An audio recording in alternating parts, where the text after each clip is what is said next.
Hey everyone, so I'm back with another video. So a lot of you guys have been asking me for tips on natural hair. So I'm about to share a lot of tips. So they're not just for natural hair, they're for any hair type, whether you're relaxed, transitioning, texlax, whatever. All the tips I'm about to share can help anyone with any hair type. So my list is not in any particular order, but I do recommend that you incorporate a few of them into your hair care journey or regimen.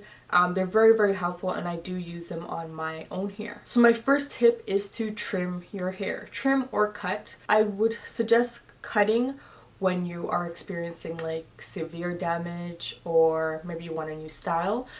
Trimming is something that you can do a little bit more often. You don't lose a whole lot of length and it just maintains the health of your hair. Trimming can be done by yourself. You can do it yourself. All you need is a good pair of hair scissors. I do actually have a few videos on how I trim, what I look for when I'm trimming my hair.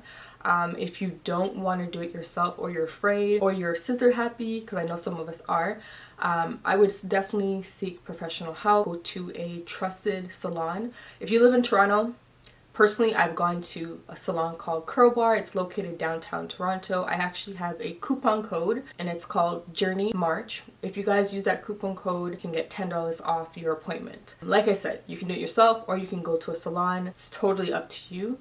But for me, I like to trim my hair anywhere from, I want to say about 4 months or so, 4 to 5 months, or whenever I feel like it's needed. I go based off on how my hair looks and feels, how it's behaving, and stuff like that. So my next tip is to incorporate scalp massaging. Scalp massaging helps to stimulate blood flow and it's also supposed to promote hair growth. So I definitely do my scalp massages. I either use my fingers or I use a scalp massage brush, which you guys have seen in a few of my videos. I'll leave a link down below in case you guys want one. I wouldn't say it's very important, but it's nice to add to your regimen. It's very easy to do, to be quite honest. When you're adding your shampoo to your scalp, just go ahead and start massaging it in, like really working it in for about a minute or two. Just try to get the whole entire scalp, and that is supposed to get the blood flowing and also help with hair growth. So my next tip is to deep condition. You don't have to do it very often.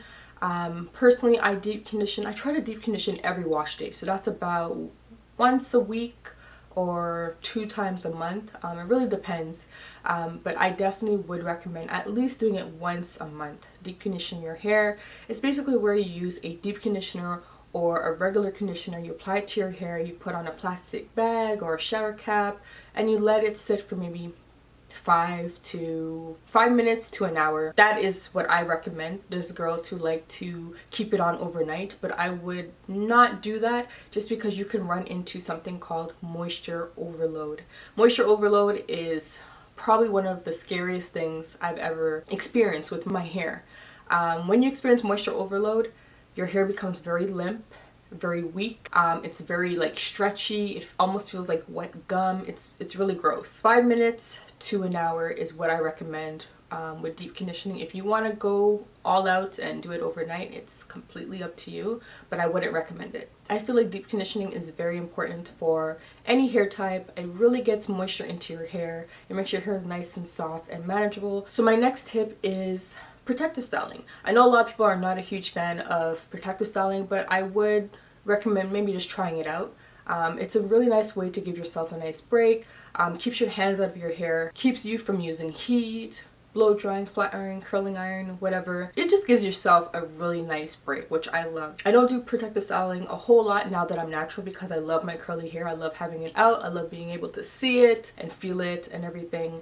But protective styling, I would say I do it about maybe 2 times a year. I do like protective styling. It's fun, especially when I go on vacation. I don't want to deal with my hair. I just put in some braids or some twists and I'm good for like a good month.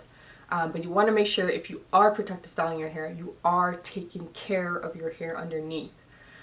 Whether you're wearing a wig, weave, braids or whatever, you want to make sure that you are not neglecting your hair, because once you take out your braids or your extensions or whatever, your hair is going to be dry, maybe even matted. So you want to make sure that you are taking care of your hair while it's in a protective style. Protective styling is not necessary. You don't have to protective style. So another great tip is to have fun with your hair. Try different styles, different techniques, watch different tutorials, do different looks. Like for example, you guys see my hair, I always do different styles. Like this is a new style for me. If you guys want to see a tutorial on it, definitely give me a thumbs up and leave a comment down below. But yeah, have fun with your hair, play around with different styles. I hear a lot of people say that they're so bored with their hair, but yet they don't do anything with their hair. They just do the same old style, twist out, wash and go, and that's it.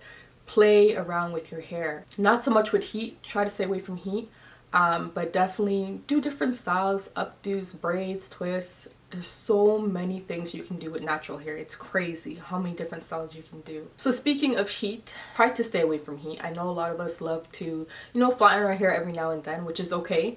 But the more you use heat on your hair, the easier it is for you to get heat damage. You may not see it the first 2 times after using heat. It may be that 3rd time that you use it. I have never flattened my natural hair.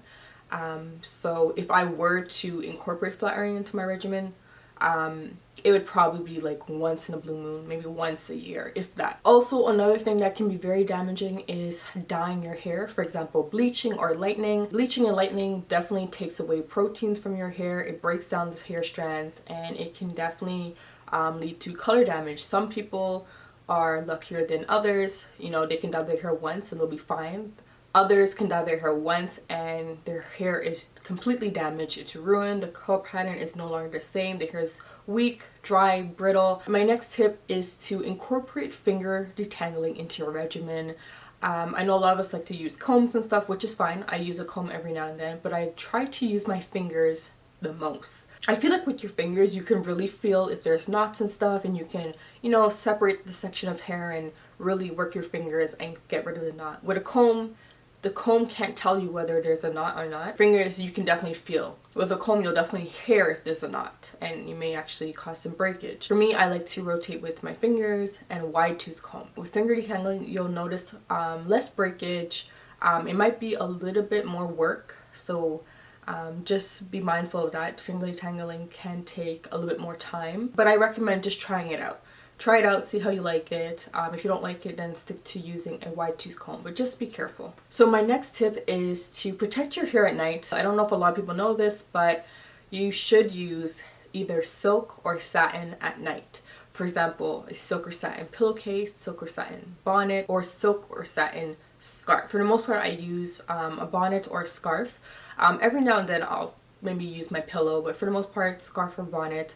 You can find it at your local beauty supply store. The reason why we use silk or satin for our hair versus cotton or any other material is because cotton actually sucks moisture out of your hair, and which really sucks because we spend a lot of time putting moisture in. If we go to bed with a cotton scarf on our head or a cotton pillowcase, that cotton is just going to suck all that moisture back out, and then you're gonna left with maybe breakage on your hairline, dry ends. Silk or satin does not pull moisture from our hair, so that's one of the reasons why we use it. So my next tip is not to neglect shampoo. I know a lot of girls just feel like, oh, shampoo is not good for my hair, and there's a lot of negative thoughts about shampoos. I wouldn't recommend neglecting shampoo completely. I would recommend shampooing at least once a month. After a while, our hair tends to get buildup. Products that we're using on our hair, whether it's gels or whatever it is you're using, it eventually sits on our hair.